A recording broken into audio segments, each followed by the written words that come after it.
Olá, pessoal. Eu tô aqui escrevendo os evangelhos, e eu tô aqui em Marcos 6. Eu vou ler aqui a partir do versículo 14, que diz assim: O rei Herodes ouviu falar dessas coisas, pois o nome de Jesus havia se tornado bem conhecido. Algumas pessoas estavam dizendo: João Batista ressuscitou dos mortos, por isso estão operando nele poderes milagrosos. Outros diziam: Ele é Elias. E ainda outros afirmavam: Ele é um profeta, como um dos antigos profetas. Mas quando Herodes ouviu essas coisas, disse: João, o homem a quem decapitei, ressuscitou dos mortos. Pois o próprio Herodes tinha dado ordens para que prendessem João e o amarrassem e o colocassem na prisão por causa de Herodias, mulher de Filipe, seu irmão, com a qual se casara. Porquanto João dizia a Herodes: Não te é permitido viver com a mulher do teu irmão. Assim Herodias o odiava e queria matá-lo, mas não podia fazê-lo, porque Herodes temia João e o protegia, sabendo que ele era um homem justo e santo. E quando o ouvia ficava perplexo, mesmo assim gostava de ouvi-lo. Finalmente, Herodias teve uma ocasião oportuna. No seu aniversário, Herodes ofereceu um banquete aos seus líderes mais importantes, aos comandantes militares e às principais personalidades da Galileia. Quando a filha de Herodias entrou e dançou, agradou a Herodes e aos convidados. O rei disse à jovem: Peça-me qualquer coisa que você quiser, e eu lhe darei. E prometeu-lhe sob juramento: Seja o que for que me pedir, eu lhe darei, até a metade do meu reino. Ela saiu e disse à sua mãe: Que pedirei? A cabeça de João Batista, respondeu ela. Imediatamente a jovem apressou-se em apresentar-se ao rei com o pedido: Desejo que me des agora mesmo a cabeça de João Batista num prato. O rei ficou aflito, mas por causa do seu juramento e dos convidados, não quis negar o pedido à jovem. Enviou, pois, imediatamente um carrasco com ordens para trazer a cabeça de João. O homem foi, decapitou João na prisão e trouxe sua cabeça num prato. Ele a entregou à jovem e esta a deu à sua mãe. Tendo ouvido isso, os discípulos de João vieram, levaram o seu corpo e o colocaram no túmulo. Então, essa história aqui é bem conhecida. E a maioria dos filmes, quando passa esse filme, né, da morte de João Batista, dizem que essa moça é a tal da Salomé, mas a gente não sabe, né? Mas é interessante, porque a gente vê 3 personagens aqui dentro desse texto, né? E eu escrevi assim: Muitas vezes pensamos somente no perigo da raiva e suas consequências e esquecemos que a alegria, euforia, entusiasmo ou estarmos excessivamente animados também pode ter consequências dolorosas.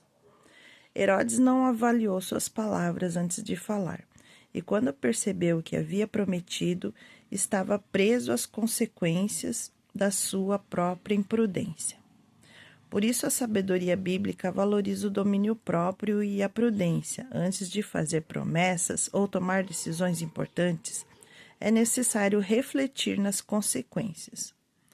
No caso de Herodes, um momento de prazer e exaltação acabou custando a vida de um homem.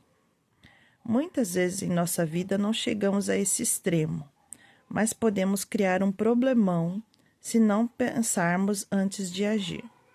Herodes não queria matar João naquele momento, mas uma promessa impensada, somada ao orgulho e ao medo da opinião dos outros, o levou a fazer exatamente o que ele não desejava.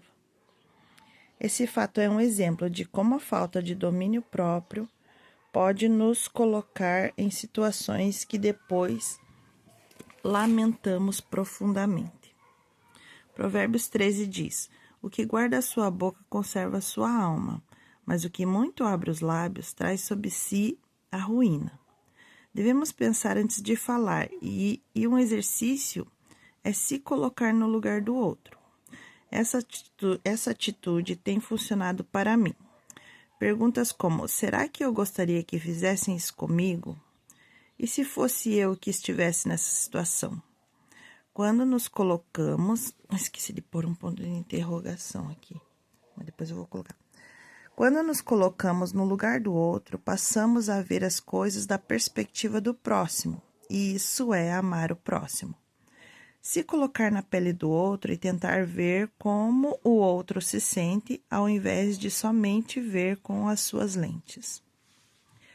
Já Herodias era uma mulher rancorosa, que alimentou a ofensa até transformá-la em desejo de vingança. Herodias aparece nos evangelhos como alguém que guardou rancor por muito tempo, até que surgiu a oportunidade e usou sua influência para alcançar o seu objetivo. Vemos nessa situação que o ressentimento que não é tratado pode crescer e levar a atitudes cada vez mais destrutivas.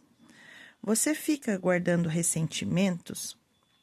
A oração do Pai Nosso orienta a perdoar a quem nos tem ofendido, assim como Deus nos perdoou. E a última personagem dessa história, que devemos observar, é a jovem influenciável, que alguns falam que é Salomé. Mas não para o bem, né? Ela foi influenciável, mas não para o bem. Essa jovem foi influenciada pela mãe para satisfazer um desejo de vingança.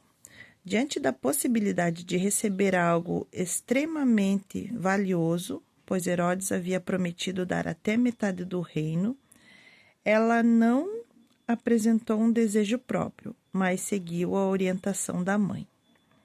Isso nos mostra como a influência de pessoas ao nosso redor pode direcionar nossas escolhas.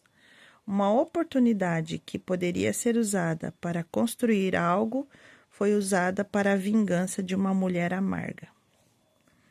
Vemos nessas três pessoas um rei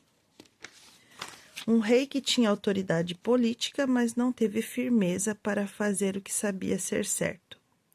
Uma mulher que estava livre, mas escravizada pelo rancor.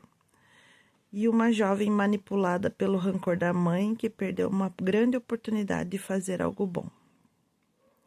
Há uma lição importante nessas vidas que podemos aprender. Quando o coração é dominado pelo ressentimento, até grandes oportunidades podem ser usadas para fins destrutivos. E quando nos falta discernimento, podemos acabar realizando os planos de outra pessoa, sem avaliar se eles são justos diante de Deus. A Bíblia nos ensina a buscar sabedoria para que nossas decisões sejam guiadas pela verdade e não pela pressão do momento, pelas emoções ou pela amargura de terceiros. Aprendi recentemente que antes de tomar decisões importantes, devemos ver se tal decisão está de acordo com a palavra de Deus. Também devemos buscar conselhos de pessoas idôneas e não agir na emoção e nos guiar sempre e não agir na emoção e buscar a paz de espírito. Esses 4 faróis devem nos guiar sempre que precisarmos. Se questione. Agora eu fiz aqui 4 perguntas, né? Essa decisão está de acordo com a palavra de Deus? Já busquei conselhos de quem já passou por isso e é confiável, né? Porque a gente tem que buscar conselhos não só de pessoas que já passaram por isso, mas também pessoas que sejam confiáveis, né? Estou sentindo paz de espírito tomando essa decisão? Será que estou agindo pela emoção do momento? Provérbios 11:14 diz assim, a parte B, né, do versículo. Na multidão dos conselhos, há segurança. Ouvir conselhos e perspectivas diferentes evita pontos cegos, amplia sua visão e te protege nas decisões importantes. Isso também é ter discernimento E buscar conselhos não tira a sua autonomia, mas serve como um mapa para evitar erros que poderiam ser previstos. E essa daqui é a leitura para hoje, né? Que Deus abençoe, que você possa, né, pensar em tudo isso que foi falado.